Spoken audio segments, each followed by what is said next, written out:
ko bang tawagin si Binibining Friend Hermione para sa ating panalangin?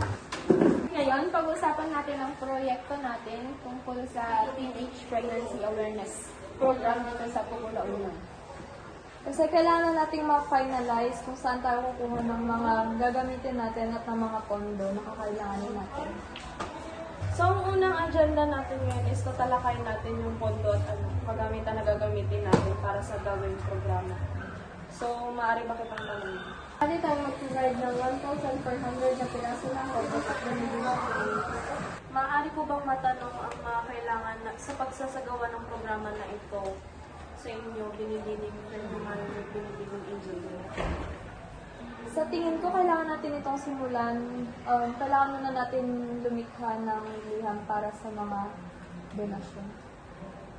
Kasunod ng aking nabanggit ay kailangan din nating alamin kung magkano yung eksaktong budget na kakailanganin natin ngayon sa programa natin gagawin.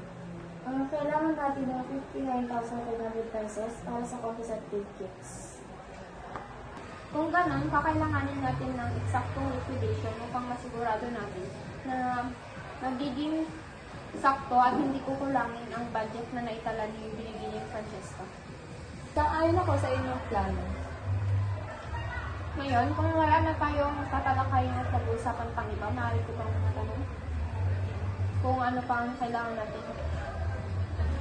natin pag-usapan ngayong hapon.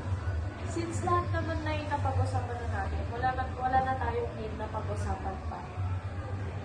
Maaari nang matapos ang kanyang pagpupulong ito.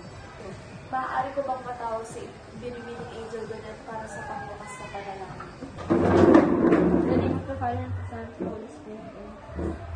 Glory be to the Father, and to the Son, and to the Holy Spirit. As it was in the beginning, is now, and ever shall be, world without end.